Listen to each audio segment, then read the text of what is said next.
Chers frères et sœurs, nous célébrons aujourd'hui le 15e dimanche du temps de l'Avent de l'année liturgique B. Je voudrais nous inviter avant tout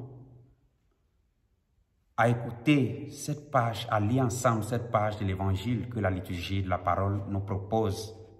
Et après cette lecture-là, à faire quelques considérations pour notre méditation et pour notre cheminement comme chrétiens et chrétiennes. Nous sommes dans l'Évangile selon Saint Marc au chapitre 6, les versets 7 à 13. Marc 6, 7 à 13. En ce temps-là, Jésus appela les 12. Alors il commença à les envoyer en mission deux par deux. Il leur donnait autorité sur les esprits impurs et il leur prescrivit de ne rien prendre pour la route, mais seulement un bâton, pas de pain, pas de sac, pas de pièces de monnaie dans leur ceinture. Mettez des sandales, ne prenez pas de tunique de rechange.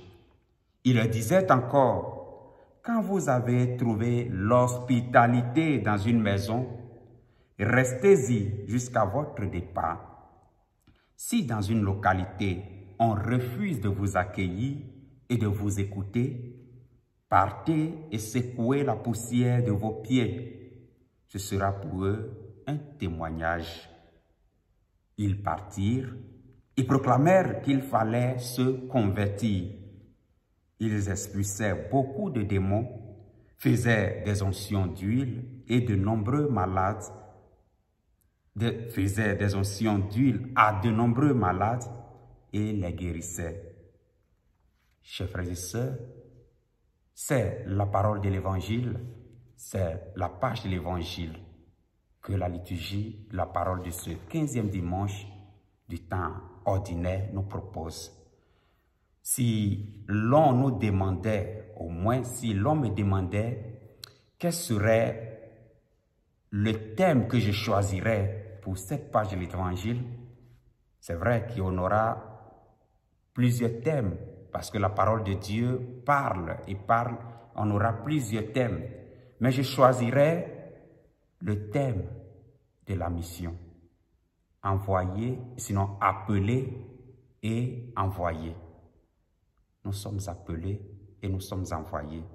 Aujourd'hui, nous aussi, nous sommes appelés par le Seigneur et envoyés par lui pour proclamer sa bonne nouvelle de salut de toutes les personnes et de toute la personne. Je voudrais seulement faire 3 brèves considérations pour nous aider à notre méditation de cette page. La première considération est celle-ci. Envoyé à prêcher. Envoyé pour prêcher. C'est le Seigneur qui nous appelle et qui nous envoie pour prêcher. Il voudrait que nous collaborons à sa mission. Il nous a choisis pour faire de nous des instruments de son amour là où nous sommes dans notre humanité, dans notre société. Il nous a appelés pour que nous proclamons sa bonne nouvelle de conversion et de salut à toute la personne et à toutes les personnes. Et quel est le message que nous devons transmettre? C'est vrai que nous voyons qu'il y a eu des guérisons et autres, mais le message est de prêcher, de proclamer la bonne nouvelle du salut, de demander aux gens de se convertir. Convertir, c'est changer de vie. Passer de l'autre côté, du côté positif dans notre cas ici. Choisir de vivre la vie des enfants de Dieu. C'est cela. Et cette conversion doit commencer par nous et après la prêcher aux autres. Nous rendons compte que dans cette mission, Jésus envoie 2 par 2, comme pour nous inviter à travailler en collaboration, en équipe, en communion nous ne pouvons pas aller en singleton dans l'église. L'église est de tous et chacun doit apporter sa pierre à cet édifice-là qui est l'église en communion. On n'est pas en train de chercher qui est fort ou qui est le plus intelligent, c'est bien, mais que cette intelligence, cette force-là se mette au service de tous, en collaboration, en communion, en équipe. La deuxième considération, c'est que Jésus nous avertit. Il sait que la mission n'est pas facile, ne sera pas facile. Et il nous dit qu'il aura, s'il y a un lieu dans une localité, on refuse de nous accueillir et de nous écouter, de partir en secouant la poussière de nos pieds. C'est vrai, il y aura des localités où on ne va pas nous écouter parce que le prophète, parce que le missionnaire dérange. Et nous aussi, chers frères et sœurs, nous devons déranger par l'exemple de notre vie, par la cohérence de cette vie-là. Je ne dois pas déranger pour les mauvais exemples, pour le mauvais témoignage, sinon pour le bon témoignage. Parler de Dieu, parler avec Dieu, parler de Dieu et ne pas me mettre au centre. De manière à ce que ceux qui me voient se rendent compte qu'ici, il y a quelque chose. Et ceux qui ne veulent pas recevoir ce message-là, alors se sentent comme menacés. Dérangés, mais par l'exemple. Dérangés comme enfants de Dieu, comme prédicateurs de Dieu, et pas le contraire. Il nous a dit, même dans notre famille, ils vont nous chasser,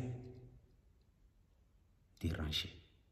Et la troisième et dernière considération, c'est qu'en cette mission-là, Jésus nous demande de partir avec l'essentiel. Il nous invite une fois encore à la pauvreté évangélique. Heureux les pauvres de cœur. Ce n'est pas que les richesses sont une mauvaise chose, non. La richesse est une bonne chose. Mais quand je dois vivre ma vie, préoccupé seulement à amasser richesse sur richesse, il y a problème. Quand la richesse devient une fin et non un moyen, c'est un problème. Jésus nous demande de vivre le style, la simplicité, avec un style de pauvreté. Et quelquefois, nous préoccupons, nous passons notre temps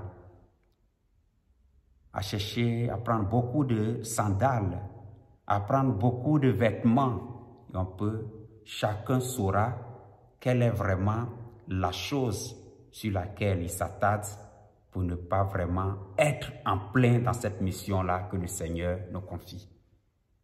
Nous sommes des missionnaires, nous sommes des pèlerins et nous devons aller rapidement sans nous charger avec des superflus.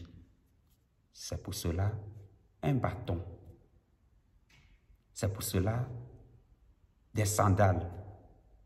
Mais le juste nécessaire et pas perdre notre temps à des superficialités quand le Seigneur nous met en marche pour sa mission. Envoyé pour prêcher, cette mission sera difficile, mais il ne faudrait pas perdre l'espoir, savoir que le Seigneur chemine avec nous et partir avec lui en cette mission, dans un esprit de pauvreté évangélique, prendre l'essentiel et ne pas s'attarder à prendre des choses superficielles qui, au lieu de nous aider en cette mission, de nous aider à nous rapprocher plus du Seigneur, nous éloignent de lui. Demandons au Seigneur cette grâce-là, de la disponibilité, cette grâce-là du détachement et cette grâce de d'être utilisé comme instrument de son amour là où nous sommes. Que la Vierge Marie nous y aide. Ave Marie et en avant. Très bon dimanche à toutes et à tous.